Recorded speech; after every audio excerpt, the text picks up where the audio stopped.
Good evening, comrades. Thank you for joining us for a very special session of Why Marx. Really looking forward to this. We're looking at artificial intelligence. There are lots of different types of artificial intelligence, and the first speaker is Rob Gould. We'll look into that. We'll also be discussing the impact of artificial intelligence on the economy, and perhaps, I hope we can get to it, what should our attitude be? Should we be a bit like the Luddites and reject it because it costs working class people's jobs, which it does?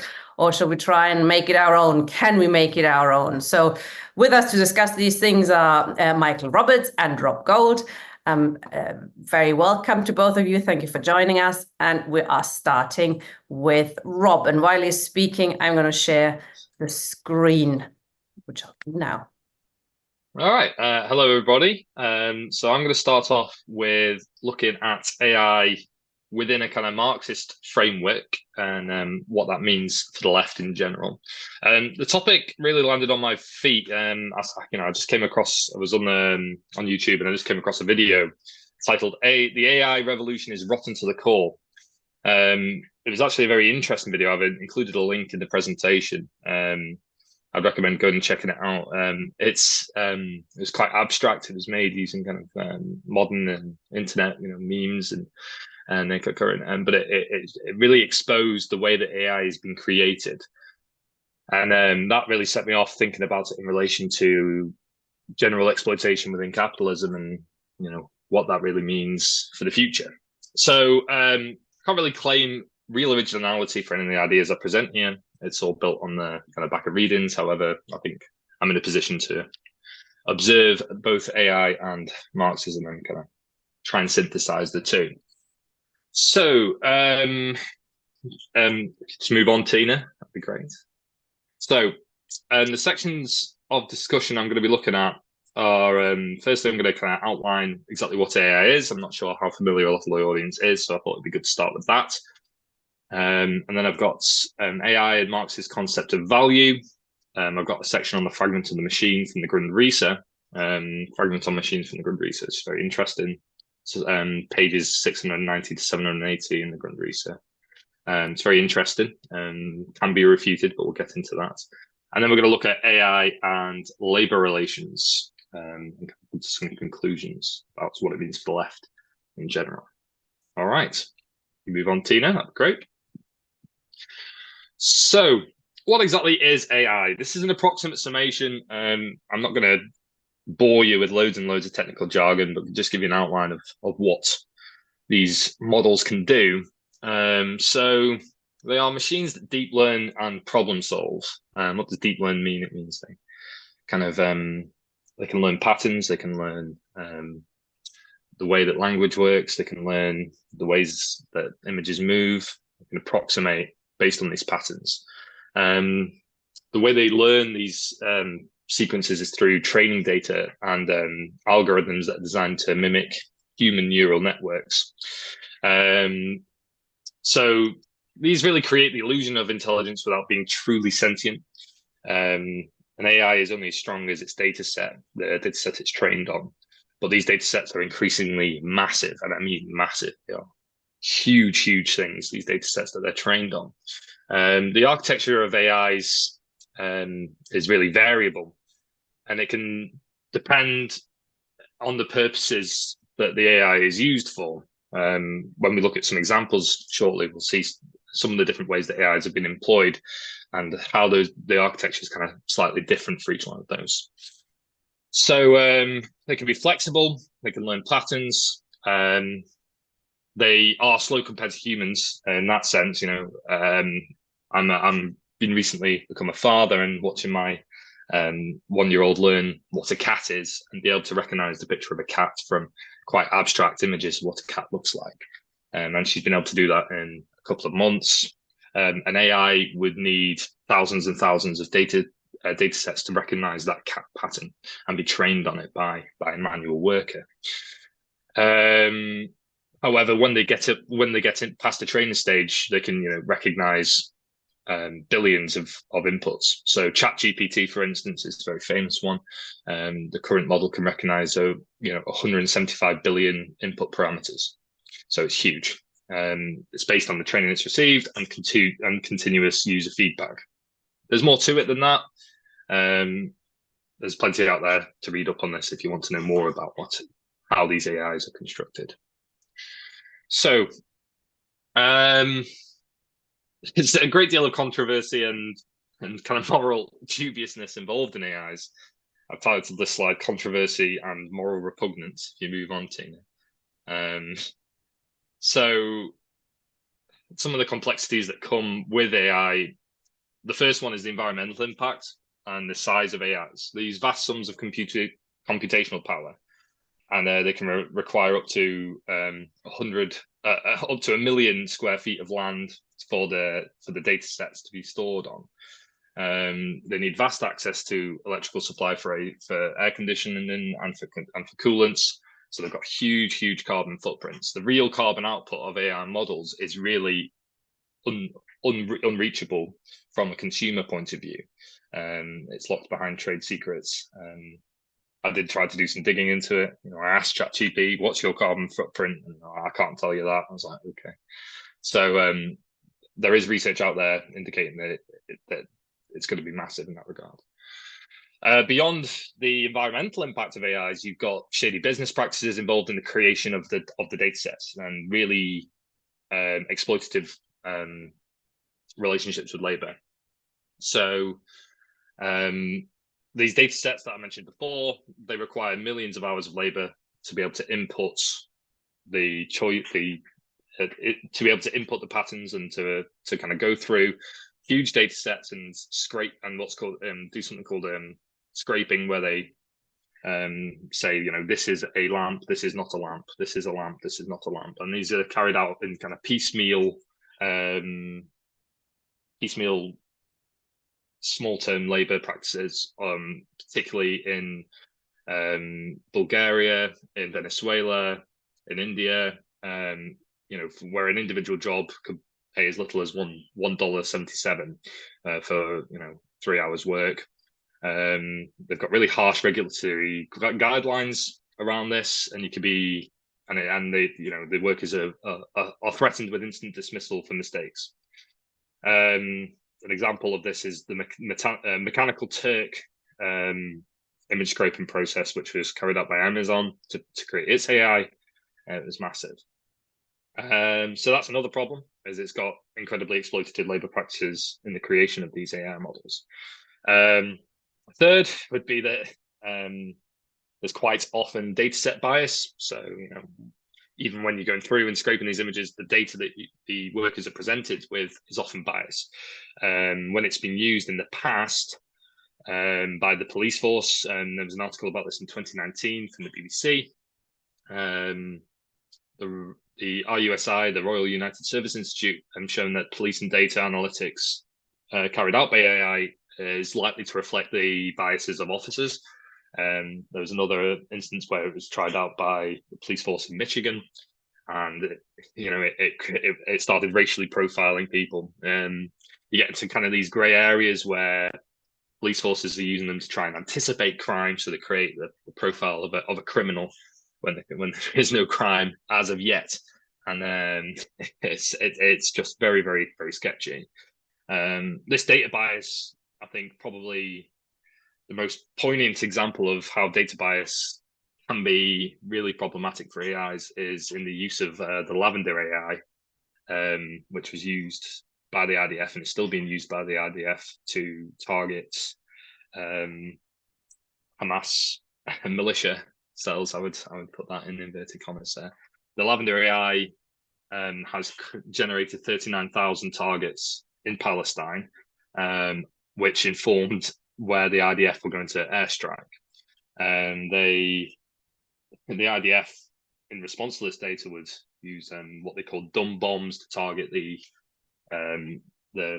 people that were profiled, which would just destroy whole families, destroy whole buildings with people in it,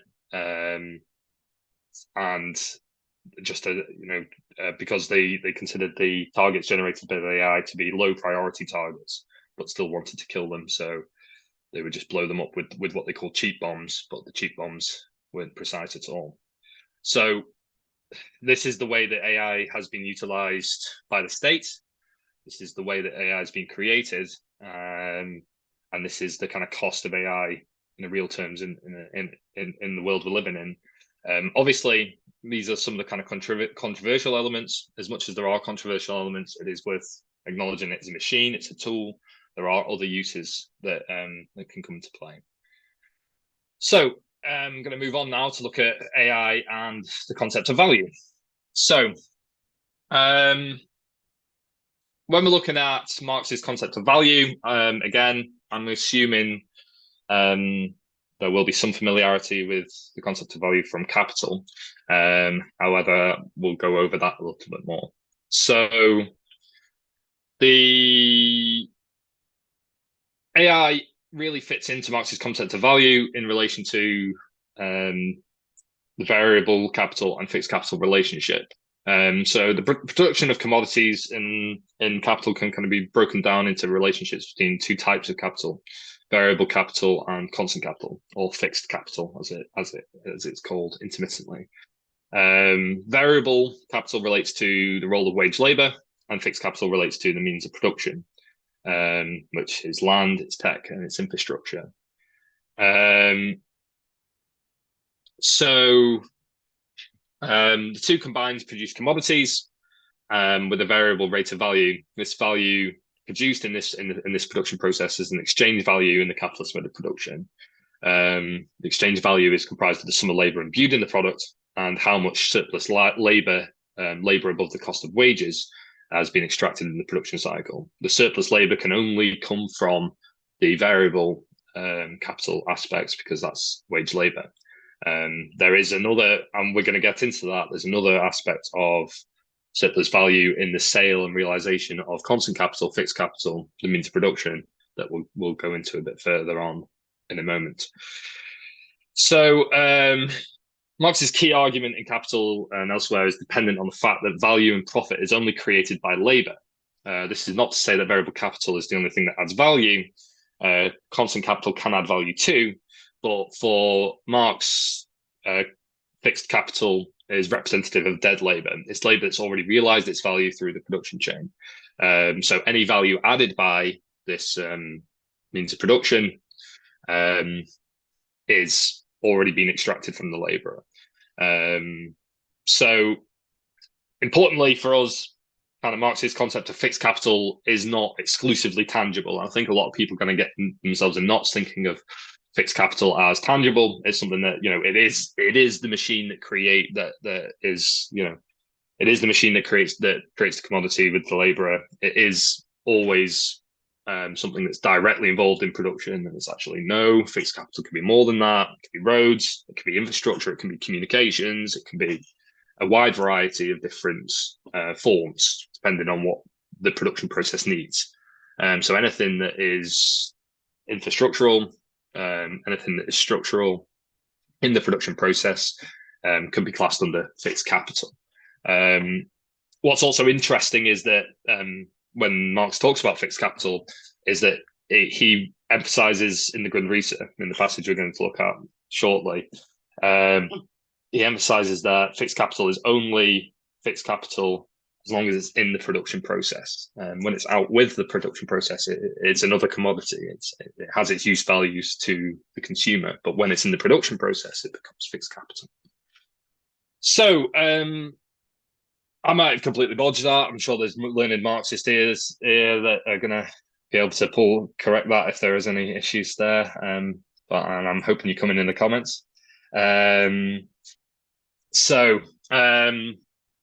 Why is that important in relation to AI is what I'm going to bring it back to.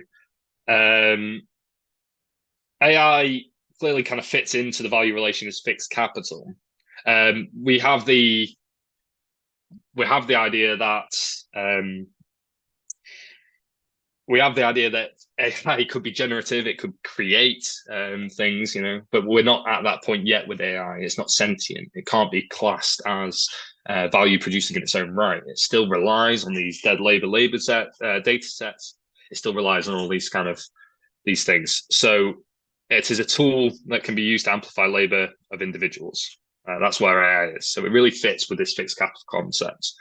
It cannot independently operate, and it reduces necessary labor time to a minimum, which is important because reducing necessary labor time allows you to increase surplus value extraction, at least in the short term. There's a contradiction there that we'll come to more thoroughly in a moment.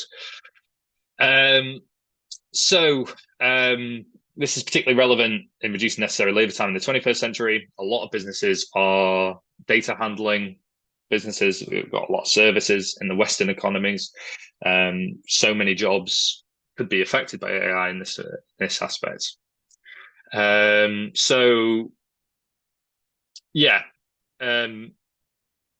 It's made up by hours and hours of exploited labor, and therefore the value added by AI is really representative of the dead labor, the existing labor that's gone on.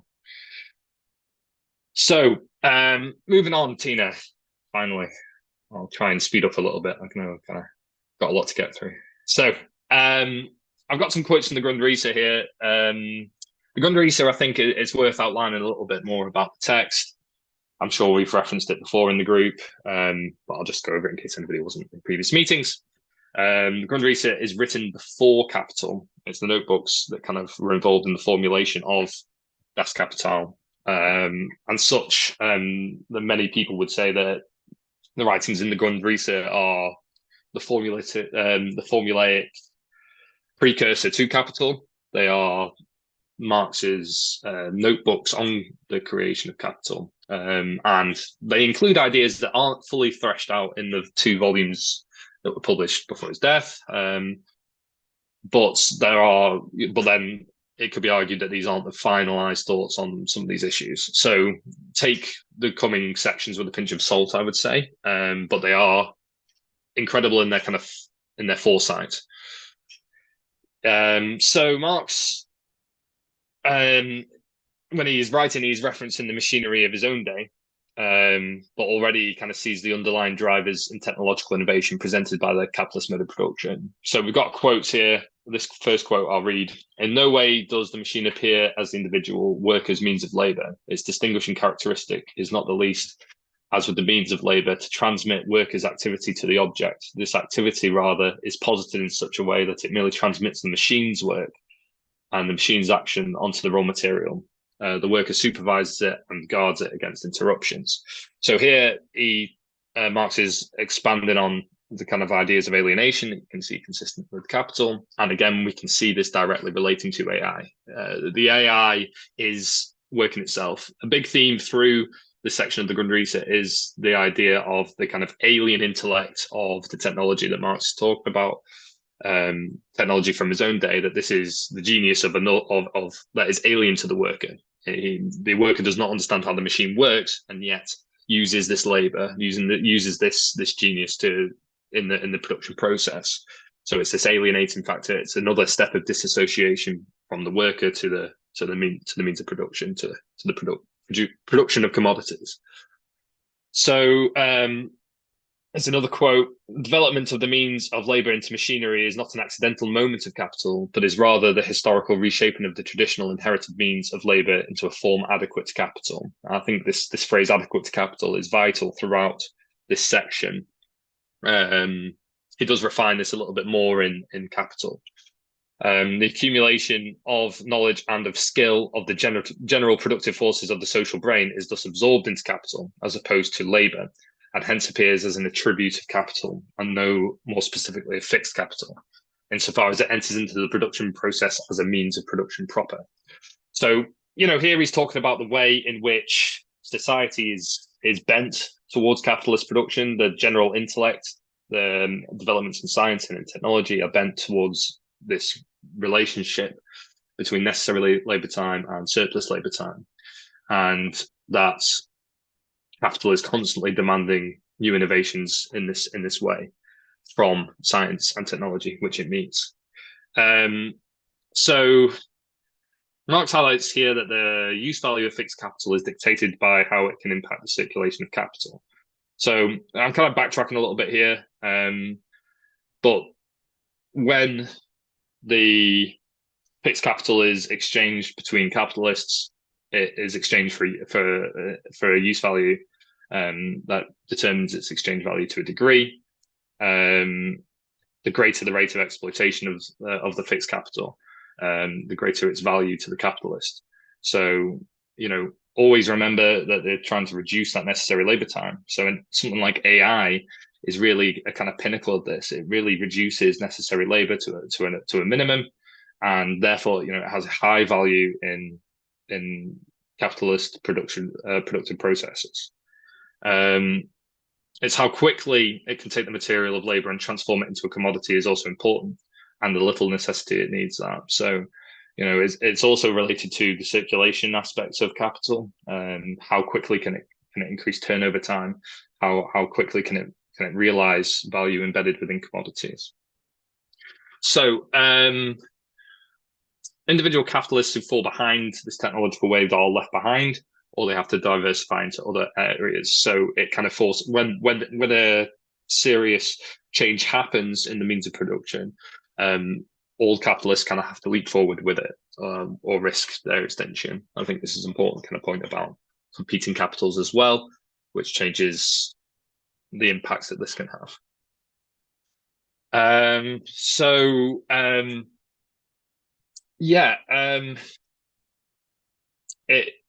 key thing to take from this, I think, is that this relationship that the worker has with the machine. It really saps the worker of skill and autonomy. We're going to see, I think, as Michael Roberts will expand on, a great deal of jobs that are going to be impacted by this. A lot of jobs that we now consider skilled will become less skilled, and the wages will follow, I would assume.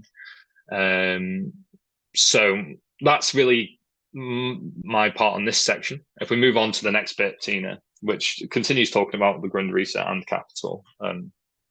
One before that, Tina, AI and labor relations. Here we are. Right. I'll be quick here, as quick as I can anyway. So for Marx, the development of fixed capital holds within it. It's a fundamental contradiction within the capitalist mode of production. It's a contradiction he resolves in Capital, but it reduces necessary labor time to a minimum. However, it relies on that necessary labor time to be exploited to create surplus value. There's an element here of, this has the seeds for crises, because it's always reducing necessary labor time, which obviously leaves the worker superfluous, right? It leaves a lot of people in risk of losing jobs, and that has big societal ramifications. So as new developments in the means of production fundamentally alter the production process, commodities once requiring a great deal of labor are suddenly superfluous, and which at first leads to results in staggering gains in productivity, but eventually leads to profit decline as the reality of the necessary labor time kicks in. So as all companies start using AI, it becomes harder to realize that surplus value, and that creates that contradiction. So in the Grundrisse, Marx kind of then goes on to say that, this is the conditions by which we can have socialism. This is the conditions by which we can have workers who can input a minimum amount of free time and then maximize a minimum of working time and then maximize the free time. However, there's always this need of capitalism to exploit and to suppress the working individual. David Harvey kind of comes at it from a different angle. He says that while the surplus value extraction is maximized in one aspect and necessary labor time drawn down, new industries, new capitals arise by which different rates of exploitation are reimbursed. So he uses the example of the hospitality sector and the tourism sector, which are very labor intensive and difficult to automate. However, there are things going on in that regard. Again, I'm not going to come out here and say that there's any distinct conclusions about what the ramifications of this are for socialists, but I think it's definitely worth mentioning, and it has a real value for discussion. So I'll finish with this. The Tony Blair Institute for Global Change has already advocated for the use of AIs in education. I'm a teacher, so for me, I'm kind of feeling a bit like, back off my job, AI. But they're looking to reduce their public expenditure from teaching by 30% over 50 years using AI. And how is that going to happen without a real-term reduction in wages? I don't know. So government are thinking about this. The advisors to government are thinking about this. This is something that's going to be upon us very soon. I think as the left, we do have opportunities with AI too. with an AI model in the hands of the left, you could produce propaganda in every language in the world. You could really unify a lot of working class around the world. Labor surveys that were carried out by Marx and Engels, by Engels particularly, could be done with the right data set very, very quickly by an AI. And that gives us access to kind of data that we wouldn't have had before on working conditions, on the reality of working life. We could, the meetings and minutes could be reduced to nothing. So I'll finish with this next slide. This last slide is something I made with ChatGPT, which is I titled it. I asked ChatGPT to create an advert for communism aimed at Gen Z, and this is what it did. It's actually pretty good. It's not deep, but it also it was created in 30 seconds, which is impressive in itself. Not even 30 seconds, probably about 15. So it shows you some of the things that AI could potentially be used for if it was the right tool. However, could we have access to it? Is it too expensive for the left? Potentially. That's me. I'm going to finish up there.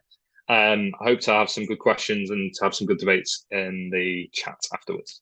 Thanks. Brilliant. Thank you, Rob. It actually reads like more than one party program of existing lefties, which I presume it's what it does, isn't it? It takes what exists already and repackages it. Very interesting opening. Thank you very much, comrade. Michael, over to you. Well, I can't deliver a 30-second manifesto like ChatGPT did, so I'll take a little longer to discuss how I see artificial intelligence, AI, acting upon the world economy and therefore on the working class in particular. To do that, I shall now do my little sharing of the screen to get the right things right, make sure I get the right one. And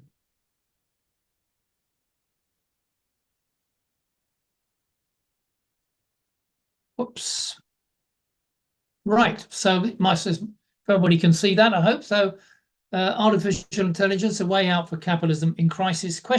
So that's briefly what I'm going to discuss, because at the moment, if you read the financial media or any media, artificial intelligence is the big thing amongst the big companies, particularly the tech companies. This is going to not only give them huge profits and gains, but also transform the world economy and solve all the problems that exist at the moment by providing a massive increase in the amount of knowledge that we can distribute, and also to enable all sorts of the parts of the sectors of the economy to grow faster without the use of huge amounts of labor. And just to give an example, Goldman Sachs, who kicked off to being most excited about AI, Goldman Sachs, the investment bank, international, the biggest or perhaps the most notorious investment bank, reckoned that if AI technology lives up to its promise, it could do the work of up to 300 million full-time workers across the major economies if it's introduced and automates their jobs out of existence. Graph on the right shows you how that percentage of increase take place over a period of time towards it. So that lawyers, administrative staff are at the greatest risk, and also people like me, economists, would be made redundant. Not only did Rob do that for a left manifesto, I did it for all sorts of economics problems, and the economists are doing that, and they found that they can get a rough and ready result on what they want to know by using these AI machine learning machines.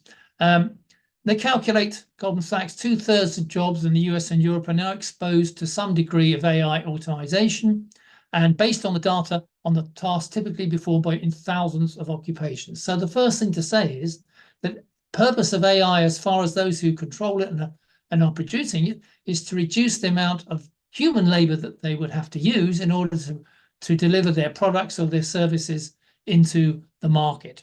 And they see this as a tremendous development, that basically AI, which, as Rob has explained, is really a machine, a form of fixed capital, and all these versions of it would replace human labor, the variable capital that he was talking about, to the tune, according to Goldman Sachs, of up to 300 million full-time workers across the major economies. And as a result of that, Goldman Sachs says that these AI systems, such as ChatGPT, would spark a productivity boom across the major economies across the world and add raise annual global GDP by 7% over a decade. So instead of, if you like to think of this way, the total output of the world is at 100 at the beginning of the decade. At the end of the decade, say it's 120. It's gone up 20% in 10 years. Goldman Sachs, well, it won't be up 20%. It'll be up 27% because of the results of AI. And that makes, they would consider a big difference to the possibility of producing more in the same period of time with even less workers. And if investment in AI continues to grow at the same pace as we saw in software investment in the 1990s, then AI investment alone could produce and approach 1% of GDP on its own by the end of this decade, just the investment in this particular new form of machine learning. Is it overhyped? Well, a lot of people think it is. Elliott Management, which is a rather sinister hedge fund, analyzes things rather skeptically, thinks that AI's ability to seriously boost productivity is overhyped, with many applications nearly not ready yet. Many of the uses for AI are never going to be cost efficient. They're never going to actually work. They will take up too much energy and prove to be untrustworthy. They will give us wrong information, misinformation, which Rob has been talking about. These are just a few real uses, it said. It'll come down to just summarizing notes of meetings, generating reports, and helping with communicating. Well, is that all it's going to do? If so, it's not really going to meet the targets of productivity boom that the Goldman Sachs claims. Another more serious, I would think, economist Darren Esemoglu, Turkish leftish economist, who says that productivity effects of the AI over the next 10 years will be relatively modest. The highest gain he forecasts will just be a total of 0.6% rise in productivity, and that would be on an annual basis. So if productivity is growing by 2%, which is more or less what it is in the US, a bit less in Europe, then AI over 10 years might raise that to 2.6%. So it would add a bit more to productivity, but not a dramatic change that would really dramatically change the level of output and therefore increase the ability of the economies to grow at a faster rate with what we now have, falling population. So he thinks that the boost to GDP, for example, in the US would only be about 1% in total, depending on what happens over the next period. So small gains. Moreover, AI, by replacing labor in more productive knowledge investment intensive sectors, could actually fall not only in employment shares of those sectors and force down productivity growth. Let me explain. The graph on the right says that, say AI concentrates in already knowledge-intensive markets, services, communications, and so on, and these are listed down here, and that actually produces increased productivity there, but reduces the labor force. And the other areas therefore take a hit as a result of this process. So it can actually lower productivity if it's concentrated in just a few areas. Now, as I've just said, global growth is what is going to be affected by AI, but by how much? The skeptical forecast, which I've just presented, suggests maybe perhaps by 1% a year they could add. So if the current growth rate for global growth, as forecast by the World Bank for the rest of this decade, is only about 2.2% a year for all the economies, the IMF puts it a bit higher. But if we add the Goldman Sachs forecast in, we get about 3 or 3.5% a year for global real growth, which is not much higher than it was in the 2000s or 1990s, if that. So, and that doesn't account, a lot of this doesn't account for population growth, which is declining. So they would have to grow faster if there was output per person to increase at that level. So overall, we could say, yes, AI could lead by reduction in jobs, by increasing the output per hour per worker as a result of using these machines. It could increase the productivity of the workforce globally and in the major economies, but it may not increase it very much, not by such a large amount that you would think it would really transform the position for the major economies around the world. And there are big disadvantages, partially mentioned by Rob. First of all, AI is sucking up energy. A consultancy forecast, for example, that US electricity demand will grow by nearly 5% over the next 5 years, nearly doubling its previous projection for electricity demand. And that's because data centers being used to develop these and train these AI products are going to be adding up to something like 10% of power demand by the end of this decade, more than double current levels. So that means also that there's going to be impact on global warming. These are guzzling technologies of energy, and if they use energy to cool, they have to use that water energy to cool machines down and to train staff. 6,000 times more energy is used in training these large AI products than a European city. Furthermore, many minerals, rare minerals, lithium, cobalt, and others, which are used in batteries, are also crucial for data centers, which are involved in the process of AI infrastructure and training. So there's a tremendous pressure on resources now to go in this direction, and it's got to deliver something better than that without damaging the economy, not only the economy, but the climate in the future. There are huge rising costs for artificial intelligence. Infrastructure needed for large-scale AI is significant. The sort of computer systems needed to run AI for cancer drug research, for example, would require between 2,000 and 3,000 of the latest computer chips.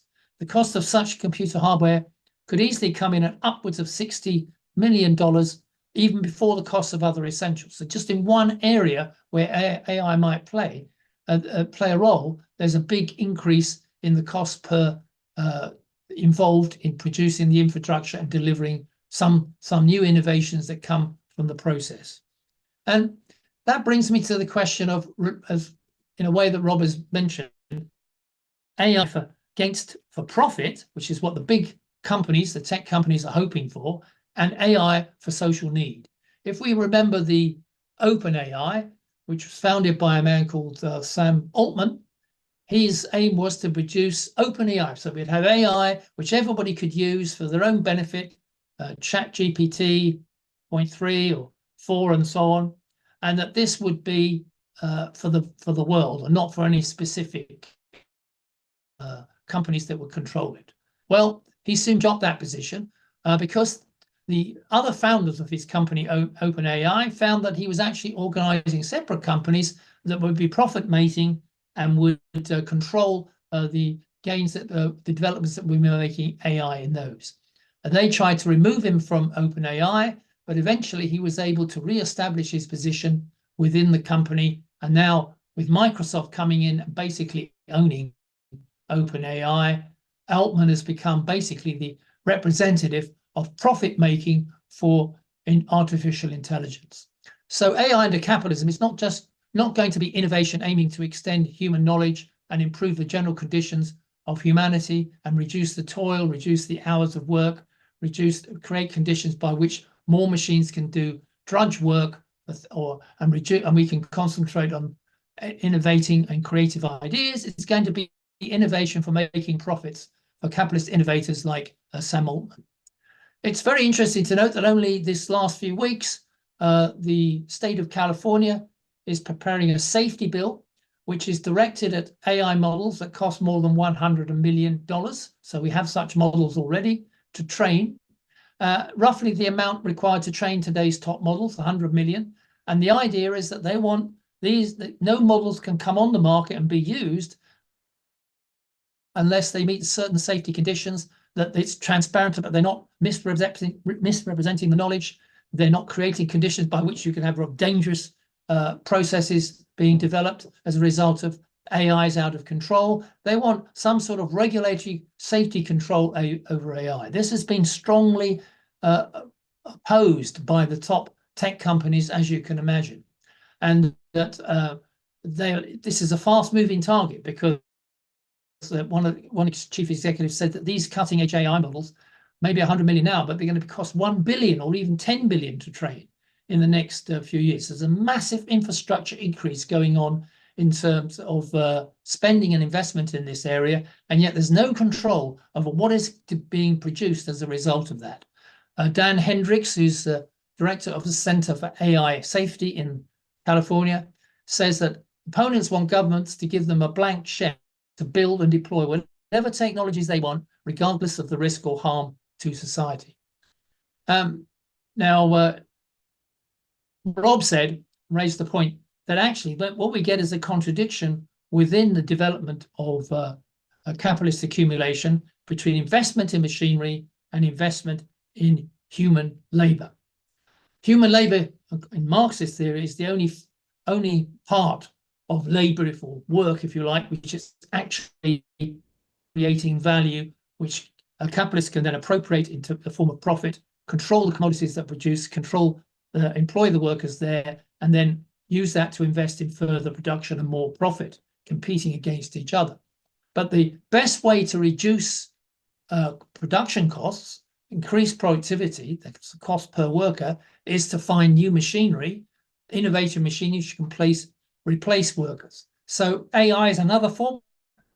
The aim is to dramatically reduce the amount of human labor, but that will mean, as Rob's pointed out, an increase in constant capital. It won't cheapen fixed assets. It'll be a massive increase in the infrastructure involved, 100 million, 10 billion, even more, as the process of AI expands across different sectors and the development takes place. So there will be a rise in the amount spent on machinery relative to the amount spent on human labor in value terms. Marx calls this a rising organic composition of capital.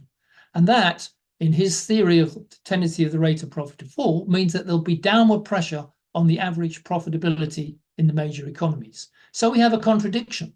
The aim of capitalists is to use AI to reduce the labor force and dramatically increase the profits they get out of it by investing more and more in AI and other constant capital.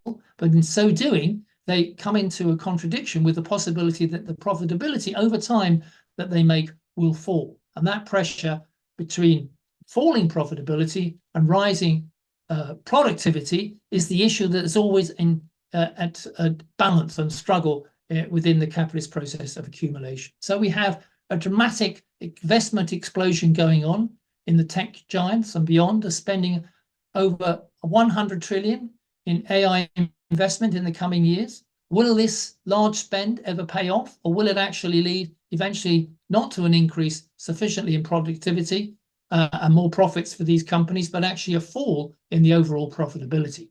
The graph on the right shows you what Goldman Sachs thinks will be the investment increase over the period up just to next year, already at 240 billion and beyond. But there's been therefore a massive investment in financial investors into these big tech companies. And the biggest one, which produces most of the microchips that are used in AI production and development, NVIDIA, has rocketed from absolutely nowhere to a huge price in the stock markets of the world, particularly in the US. Now, is this a bubble? Are these stock market prices for these tech goods, particularly NVIDIA, getting completely out of control relative to what can be delivered in terms of profits in the future for the capitalists and productivity for the world economy? That remains to be seen. My impression is that it is a bubble already. That doesn't mean to say that AI will not be developing increasing productivity, but in terms of its capitalist deliverance for profit, it's in real danger of turning into a bubble. That's because the OEC has looked at the question of how long it will take AI to come into various sectors of the economy. They say the adoption of AI is still very low. Less than 5% of firms are using AI as of 2024. So if you put that into perspective of other previous technologies, like the invention of computers or electricity, that's generally taken over 20 years to be fully diffused across the economy. So if you look at this graph by the OECD on the left here, you can see they've got PCs, or if you like, or before you take electric power, it's down there at 1900, but it takes right up until 1919 before it gets over 50% of covering the whole economy, being used in the whole economy. In the case of PCs, computers, they started to come in 1984, and you can see they didn't reach the 50% level until right up until the end of the 20th century, around 2001. And now we have AI. That's currently in 2023, only 2% of the economy was using AI. In 2024, it's still under 5%, less than 5%. But if that same period of time takes that, we'd have to say that AI, if it's going to be a successful new innovation that spreads across the major economies of the world, it could still take 20, 25 years from here. So right up until 2050 before it becomes a major part of our lives and operate in that way.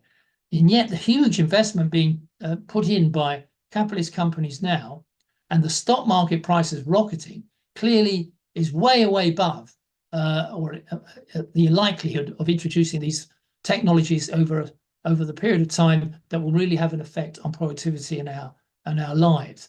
And so there's a risk that we'll see a collapse financially of those companies and investors who are in AI, and a consolidation of the remaining ones, and a long period ahead before we can see any real serious macroeconomic gains.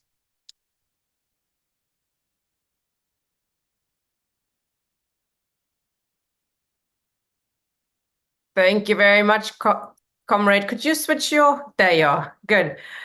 Fantastic. Very interesting, both of you. Comrades, if you want to come in and ask a question, please click raise hand and I'll make you into a panelist. Just to get the ball rolling quickly, slowly maybe. I'm starting with you, Michael. Interesting when you mentioned all these jobs that could possibly go or that are under threat. You know, you mentioned like lawyers, economists, advertising, banking. I mean, these are all kind of jobs that, you know, under socialism, under communism, we would want to get rid of, aren't they? These are all sort of jobs that are, no offense, you know, but they're not really doing much for humanity, are they? You know, if we're thinking of a society where we live in order to live, you know, and to love and to experience freedom, etc. These are jobs that would wither away. Do you think sort of, you know, I know AI in the period here and now, it's, you know, I mean, Rob tried to think of useful things for the left. There aren't that many. But, you know, in the future, do you think for our purposes, AI could actually play a useful role if, you know, the production of it isn't so destructive for the planet that, you know, we'll even get there? Well, I think so. I mean, let's take previous innovations. Will we not say that electricity is going to benefit humanity? Yes, but it could also make huge profits for capitalists, and it could mean that those people who used to do gaslighting and put oils on lamps were all out of a job. But the process of new products, innovations which can change our lives and improve our lives is something that we want to increase. So the same with computers, PCs, the internet. All these are tremendous innovations that we've seen in the last, at least in my lifetime, which have dramatically changed the way we live and how we communicate. We're sitting on this Zoom, this YouTube now, and we're doing exactly, enabling us to discuss these issues way, way more easily than we would have done, say, 25 years ago or so, or certainly 50 years ago. So these are dramatic changes that can definitely help working people to improve their lives. But of course, under capitalism, the aim is not necessarily to improve our lives, but in fact to sell products to make money. And it's not necessarily aimed at reducing our hours of toil, and it's not necessarily aimed at getting rid of completely useless jobs like people working in the armed forces or economists or marketing people. All these are jobs which no longer really necessary in a society where we're actually trying to develop social need. We need jobs, and we need innovations, and we need the use of AI in helping us with our health, with education, with communications, with transport. All these, AI can play a role in doing those things, but the control of AI is not in our hands. The control of AI is in the hands of the likes of Sam Altman and other profit seekers and the big international tech companies. And they're not necessarily interested in producing AI for social need. On the contrary, they're interested in developing it in order to sell for a profit in all sorts of areas, whether they're under control or not by the serious dangers, the negative dangers that can arise from these new machines. We know if you build a motor car, it sounds some use, but it can kill people. But on the other hand, we can also build tanks, which kill a lot of people. So AI is like that too, in that sense. It could be used for social need, but can also use to damage humanity and the planet. And that's why the control of machines, control of these machines is valuable for us to develop our lives, but it can only be done if we actually do collectively control them and we take it out of the hands of the owners of capital that have it at the moment. Like all the other means of production, quite right. Exactly. It's no different. It's just another new way of looking at it. Yeah. Rob, I was thinking about it when you were talking about it, about being a teacher and the use of AI. I've actually heard people, or I've read about it, that people think that it's used in teaching, for example, or maybe even policing. There is a bias, but also that you could use AI to get rid of the bias. You know, that the AI checks on people who have, who do racial profiling, etc. And in teaching, do you think it has that possibility? And what do you think about the sort of should we? The Hollywood strike, as somebody put in the chat, was about stopping AI as well, isn't it? I mean, should we try? Can we even succeed in trying to stop it? What do you think, Rob? I think fundamentally is we are still looking at AI in quite an early iteration. I think there's a lot of tweaking, there's a lot of work that's going to go on into changing these programs, these algorithms, into developing them to try and remove those aspects, to try and get rid of the bias from data sets. Of course, you've got the problem of bias is that can we ever really be unbiased? Is objectivity possible?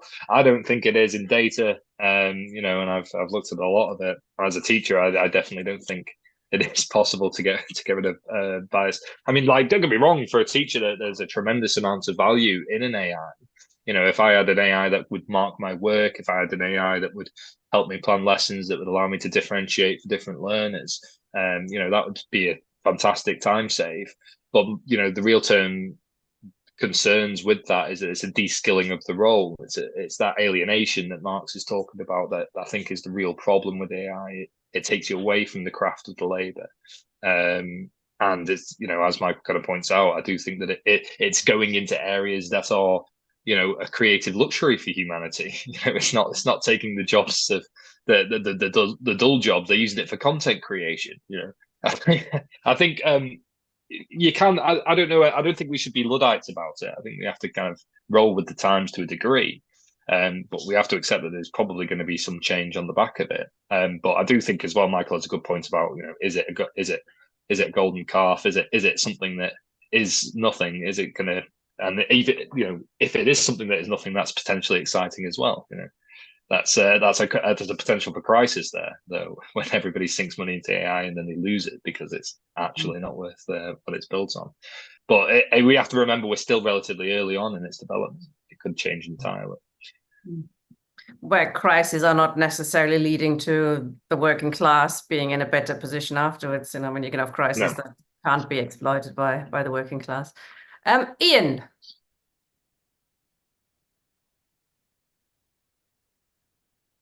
Good evening, comrades. I'm a nurse by trade, and in a sense, I take your point about the analogy with electricity, and I can see this, and from my point of view, I'm actually quite optimistic about AI.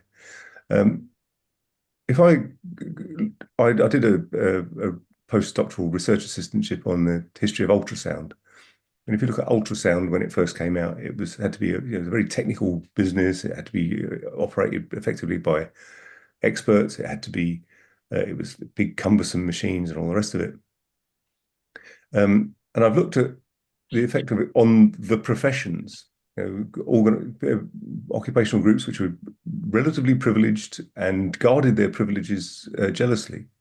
I think what we're seeing is in a sense, the proletarianization of professions anyway, at least in part due to all sorts of other technology. So if we go back to my ultrasound example, whereas at one time it would be a consultant gynecologist or a consultant obstetrician doing ultrasound, healthcare assistants now do bladder scans routinely using ultrasound on the wards where I work. And all sorts of other examples like that, so that many of the jobs which were previously done by junior doctors are now being done by healthcare associates. And you can't take that away from what I think is the process of proletarianization taking place within medicine, and we've seen it expressed in economistic terms, at least by doctors going on strike and so on. Why I'm more optimistic about it is the way in which it has the potential to hugely speed up the research process. So for the development, for example, of new medicines and vaccines.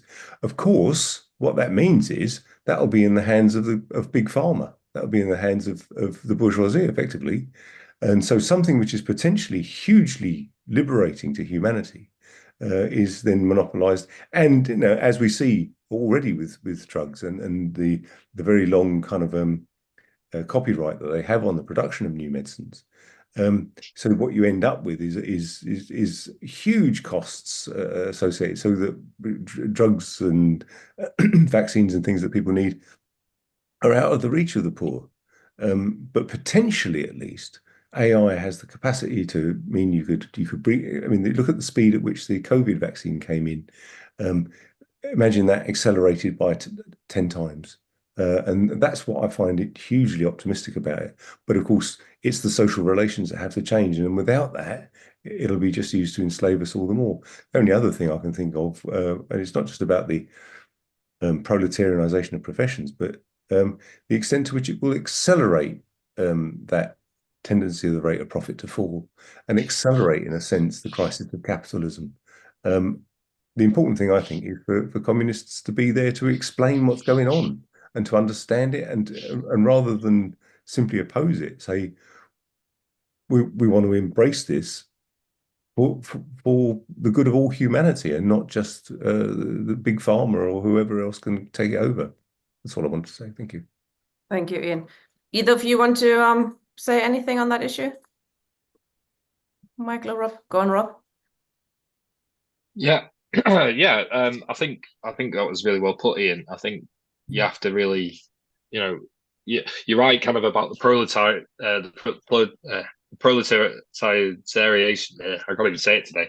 The de-skilling of labor. I think is a really good point. It's already happening, and that really just shows the tendency of capitalism to always be driving down that necessary labor, to be driving down that value of labor, to always be trying to alienate the worker and reduce the cost of necessary labor at all turns. And you're right to kind of point to the fact that the AI in the hands of the private institutions will be used against the public sector as a big weapon. It's going to be very expensive for the public sector. There's no two ways about it. Like everything else, every private sector contract seems to be just add another zero to the price that you would charge in the private sector when you're dealing with the public sector. So I think that if it's brought wholesale in it like that, it's going to be disastrous for public finances. Already more than it already is. But also, I think there is optimism, but there's also, if any serious work movement is formed, what's going to be used to profile us? How are we going to be found? The machine's going to be looking. It's going to be looking through your history on social media. It's going to be looking through every time you ticked consensual cookies box, and it's going to be finding anybody who's a potential threat to the system. So, in the hands of the state, it's a very powerful tool of oppression as well. How can we liberate it? How can we free it from these kind of hands? I think looking into shadow coding and creating kind of nefarious networks of personally constructed AIs is the way to go. However, the crossover between Marxists and computer coders, I don't think is as common as we might like. So maybe that's where we need to be looking for recruitment in the future. Thanks, Rob. Michael, did you want to say something? Well, I agree with Rob there, of course.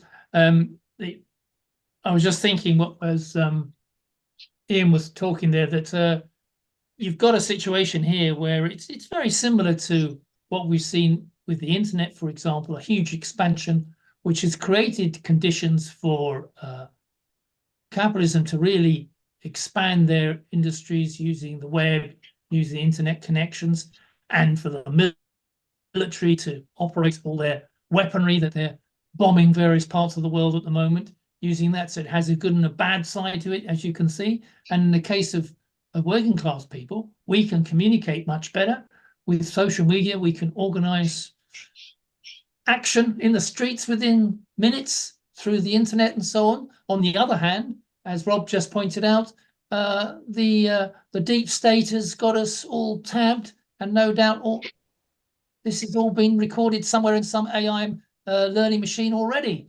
for anybody who requires it in the security services. So it works both ways. And I think that what Ian said is also true, that it works both ways. It's a tremendous opportunity to expand, innovate, and use the productivity of labour force much more effectively, to develop, reduce the work and toil of people. On the other hand, it can also be used not only to enslave people, but to operate in areas which are totally unnecessary and only could damage the planet. So the whole thing is up for grabs, just like it is with any other innovation that we've had over the last 150 years. There's nothing new in that sense. Perhaps the new part of it is that this is speeding up everything so much more dramatically. The internet has speeded up things. PCs speeded up things. Electricity speeded up things. Railways speeded up things. But now we're at the other end of the pace, where things are done in seconds and maybe even in milliseconds as we go forward to transform that. But one of the questions I noticed on chat, perhaps we could discuss, is what we mean by intelligence here, and what we mean by artificial. Rob developed it to some extent, but I think it's worth discussing. Are we moving with this form of machine learning to a level of intelligence which matches or surpasses human intelligence and replaces human intelligence? I know what my view is, but I'll leave it open for discussion if people want to think about it. You have to answer it later, though, okay? Yeah. I would like to hear it. Ken. Right, many thanks, Michael and Rob. The question I wanted to ask related to the use or development of AI globally. Is there any evidence that a group of people or countries or individuals are trying to use AI to help what we call the less developed countries? Is it an initiative that's confined mainly to the industrialized world, if you like, America, Europe, China, Russia?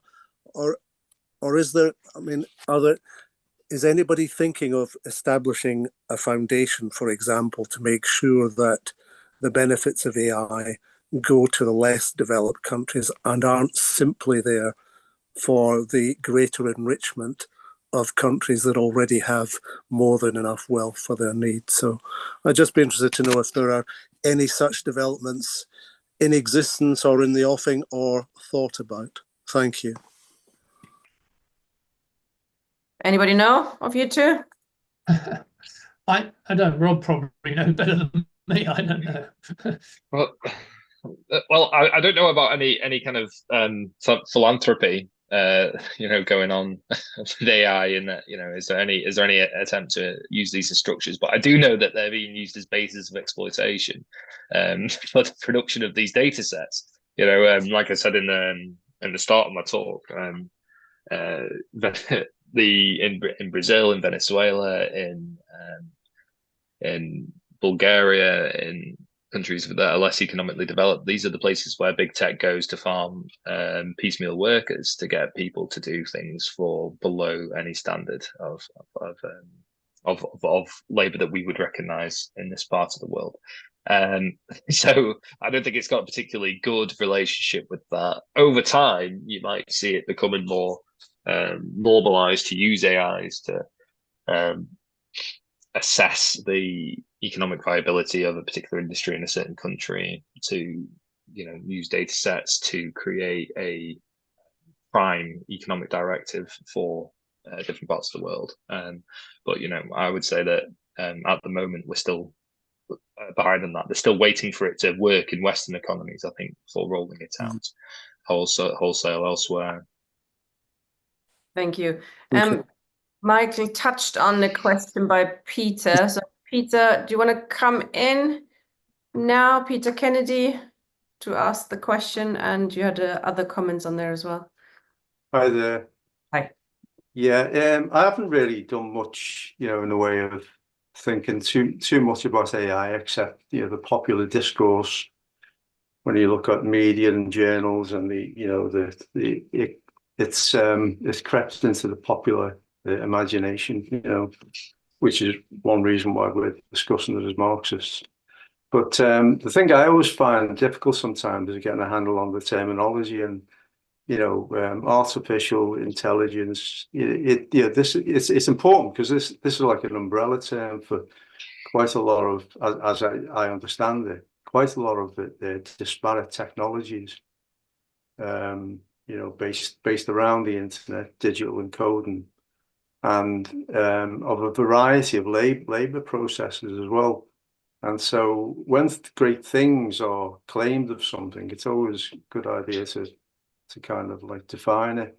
And if you define artificial, what's that? Well, it could be made by humans, so it's something constructed by humans, like an artificial plant. We know is not a plant of nature. It's constructed by humans. And then is that intelligence? Well, or is it just the knowledge that is used to construct that artificial plant, or the coding that's involved? Is the coding and the models that these software engineers put together, does that, when it's combined a certain way, does that move from knowledge to intelligence? I don't know. We have human intelligence, but that's created over many, many thousands of years. Of Engels, I think, had an interesting idea about how knowledge and consciousness and intelligence is formed in the human species through activity. The act of speaking is involved with tool making and so forth, and living on nature and combining with nature. So it's that kind of like rich dialectic, which I don't assume joining a couple of codes together or models, or having models build models, is going to kind of light up at any time soon. So, but I think we pointed not to throw cold water on the advance of technologies, because why be a Marxist if you're going to do that? You might as well be a Luddite. But what I fear is that we could be entering the bubble in terms of a fetish, and take our eye off the ball as on other aspects of capitalism. It seems to me that capitalism lacks a future, and it likes to develop a future while also developing a kind of futuristic set of ideas about progress, which can further exploit and alienate people and sustain what is a system which doesn't really have that much of a bright future, except to kind of like sustain itself in the way it's doing now through wars and so on. And I'm thinking, is this another like hyped up ideological message that we're receiving, just like the dot boom, which collapsed in a bubble, and the housing, the sub housing, because the logic of them is that invest in this and all will be well, because it keeps on making and generating profits, and the answer and the history is that it doesn't. Well, on the other hand, the history also shows that it can be, the fetish can work to kind of bring labor under control with these ideas about, in this case, AI. We see the role of the big play that was made in the 50s and 60s about automation. What automation was going to do and what it wasn't going to do. And that in a way made labor more compliant, in a way, made trade unions more compliant about the inevitability of change and not to stand in its way, and with the effects on exploitation that had, So I suppose I'm asking the question: We know it's fixed capital. We know it speeds things up. But as Mike said, it's hardly integrated into the capitalist system yet. It's only 5% of top leading companies are bothering to have a go at it. And so, is this a myth that would, a puppy were being sold? I don't know. Yeah. Interesting questions. Thanks, Peter. Who wants to reply first? Well, I was thinking, well, Rob, no, you go first, Rob. Okay. I'm trying to keep a. Nice. Okay, I'll go first then. But you have to come in, Michael, in a minute. Yeah, I would say that, Peter, you're exactly right to kind of think about it like that. My initial kind of response to it actually is kind of similar to what Michael said about, is it actually this kind of idol? Is it something that is what it says it is, or is it, a lie? I think either way, as Marxists, we have to arm ourselves by understanding it as best we can. And I think that's a lot of the reason I wanted to do this talk, was actually to show the other side of AI, because you presented, in the mainstream media, and you presented in the world around you that this is, the revolutionary new technology. This is the way things are going. And actually there's a dark underside to it, an exploitative underside to it. There's a real cost to it. It's not all net positives. And it's not all negatives either. But the best way I think that we can, really assess, is it something that's important? Is it something that's not important? Is to look at it from my perspective through a Marxian lens and say, where does it sit in the circuits of capital? Can we dispel some of the kind of hype around it? Can we dispel where it sits in the labor relations?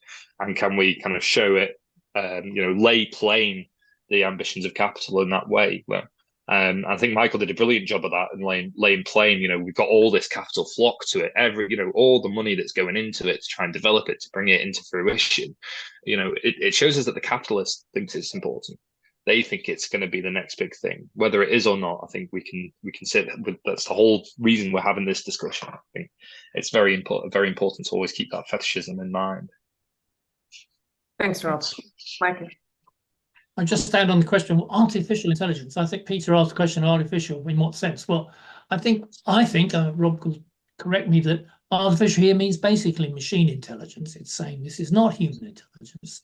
This is artificial. It's machine intelligence. We're training machines with as much data as we can pump into them to use this to come up with answers to all sorts of questions, and possibly solve problems which human beings haven't solved now, because they have such a pile of information and data, and they can turn that data over and digest it and produce something that so much more quickly than a human brain can do. That, I think, is probably true.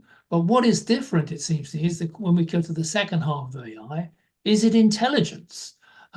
Is it intelligence in the sense of human intelligence? In my view, it's not, because I think human intelligence is partly what Peter said. It's a product of activity. It's a dialectical process where human intelligence takes the existing knowledge that it has of the world and looks into the future, or looks into a different possibility, a hunch, an imagination, a creative change, which it would then apply and produce a new form of knowledge. It processes knowledge into something new, something that hadn't existed before. I like the example of Einstein, who basically comes up with thought processes, and he comes up with a hunch, if you like, or a hypothesis about what actually does work, what could happen, and then it's tested and empirically, in his case, in most of his theories, is empirically confirmed. But a machine, in my view, will not do that. A machine will not take the creative leap dialectically to something new. What it will do is reassemble, regurgitate all the existing knowledge, produce it much more quickly, and perhaps solve many problems that human beings can't do, whether it's in medicine, whether it's in communications, whether it's in teaching, all those sorts of things. But it's not going to come up with new and creative ideas which don't exist at the moment. Is my view, human intelligence is the only form, because humans think dialectically, because we're organic beings in a social world that think dialectically. We're not machines. Very good. Marion, please. Yeah, I think this is a really important discussion tonight. And I think can be a useful tool in terms of reducing the amount of labour time, and so that we human beings have more free time to do things. And if it was owned and controlled in a worker state or a post-capitalist society, that would be one thing. For me, it's who owns, who controls it, and for what purposes they're using it. I think that's what we have to look at. And the de-skilling and alienation, I can talk about my experience of working in post office telecoms that became BT. When I first started working there in 1979, I think it was, there was very few computers. In fact, in personnel, there was no computers. I worked in personnel, and then there was the introduction of computers. I then worked in sales, and then when I first worked in sales, there were no computers. You had to write voice notes and carbon copies of that to go to 10 or 12 different departments that would get a telephone connected. But then everything speeded up, and then instead of having sales, they then combined it with billing. Then they combined it with so many others, which reduced the number of people working in that industry. Now, before the union became the Communication Workers Union, when it was the National Communications Union, i.e. telecoms and the engineers and the clerical, we realised, the broad left realised that there would be a lot of jobs. So we developed a programme calling for the shorter working week, longer holidays, a whole programme to try and maximise the number of people we could keep in work. So these are the kind of things we have to look at.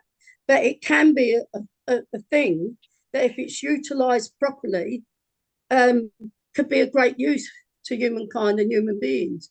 But who owns, who controls, and in whose interest what they're doing, and what you program into it as well.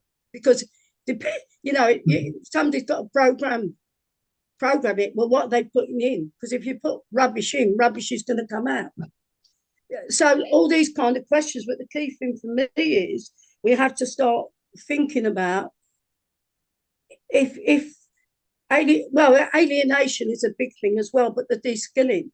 So what kind of demands do we come up with, so that we can try and alleviate some of that? But it also needs to be a part of our struggle for fighting for socialism and an alternative society, because technology will be used. But I think there is a danger of it being a bubble at the moment as well, with the amount of money that's going into it. That could happen. But I think, the key thing is we have to have an open mind and recognise it's technology and how we can utilise it to improve the lives of human beings. Not just to make a profit for the capitalists or whatever, but how we can utilise it and what we fight for as part of our programme. Yeah, thank you, Marion. I'm going to bring Anthony in, and then Rob and Michael can sum up. Thank you. Can you hear me? Yes, we can. I think we can't underestimate the generalised crisis of world capitalism. I generally agree with Peter Kennedy that capitalism in the dire crisis is not just about ideological rule. That Daniel Graham, when he wrote Fashion and Big Business, that's one aspect of the crisis of rule. But it's a crisis of profitability, and it's been a dying system since 1914. The First World War. The worker states were established because they couldn't serve under capitalism anymore. Stalin I was forced to carry out in the Third World Castro wasn't separate for Stalin did the same in the Sandoris with the same read, except for Germany and Kosovo. The rest haven't gone back to capitalism. That's another debate. I'll talk about another time. But the transitional program minded and The military intelligence team, all the centrist weakness played a bad role. Michael Roberts might know more than I do. Phil Holt would tell her he died in the last 2 or 3 years, worked with Marion in the union to work out the ball left of the whole series of demands. Because what the transitional program does, it starts from the needs of the crisis of private ownership and for a socialist program. But this artificial intelligence, I've talked what I said at the beginning about the financial crisis. There's the biggest financial crisis coming in capitalism. I mean, all the speakers have talked about it today and all the indications of it.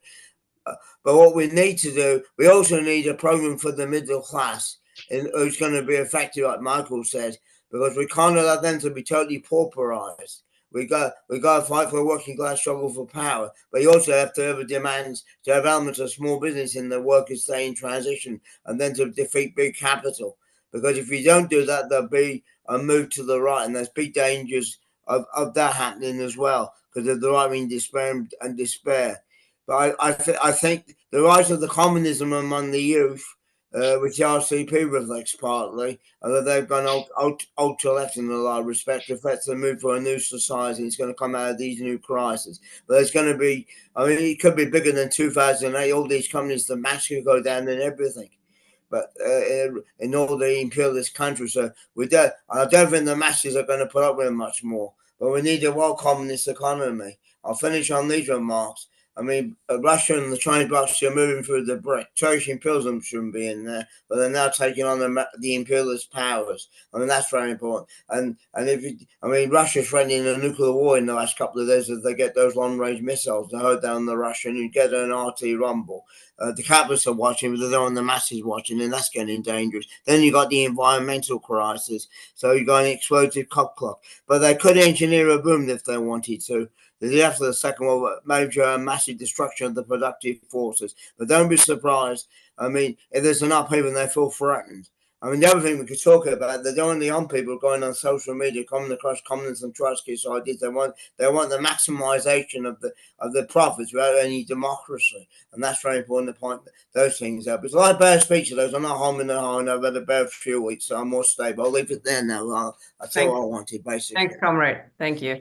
So, Rob and Michael, perhaps you could sum up a little bit what we've learned from this session and bring it to a conclusion. Rob, why don't you go first? Okay, so what have we learned from the session? I think there's a lot of good points made. Michael, I really must commend your data. Excellent, kind of really good to have the statistics kind of behind, combined with the kind of what I had prepared, and it kind of like actually brought it together in a really nice synthesis of, you know. I put the slides onto the chat, by the way. If people search the chat, they can find them. Brilliant. So, you know, having the kind of cold data behind some of the kind of theoretical positions, I think is really, really useful. So where are we with AI? I think we've pretty much summed it up. I think, you know, we've got a few questions that we need to answer. You know, is it going to be the next big thing? Is it going to transform the labor markets? Is it going to be the next means of production wholesale? Or is it, you know, going to flop and there's going to be fallout and economic losses on a vast scale by a lot of rich people? And, you know, there's no doubt about it that the state will be paying for that in one way or another. And how will that impact on class struggle if that is the case? I would say that we're still in that debate. I wouldn't say that debate is any way resolved. I think we'll have to watch and see kind of what is happening, but do it with open eyes. I would say, look at what AI is, look what it's being used for, look at how it's created. There's a lot of exploitation here that sums up capitalism in the 21st century and the circuits of capital in the 21st century. And you know, we can really use this as a hook to hang on the exploitative nature of the system that we're in, and you know, hopefully that will help people come to our cause. That will help us to understand AI. It will help us to be ready for what AI becomes. Thank you very much, Rob. Michael. What I learned from it was a point that Rob made at the very beginning, when he pointed out that, and perhaps people aren't aware, when they talk about machine learning, somebody is teaching this machine.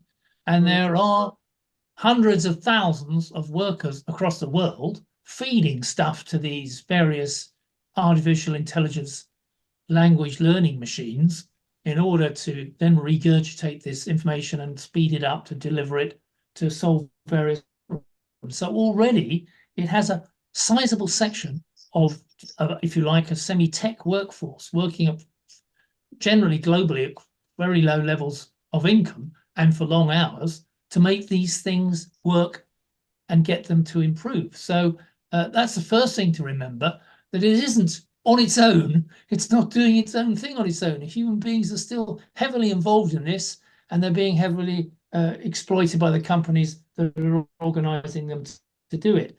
And that brings you to the other half. Will it produce at the end of the day a society where we work less hours, where we have more time to be more creative?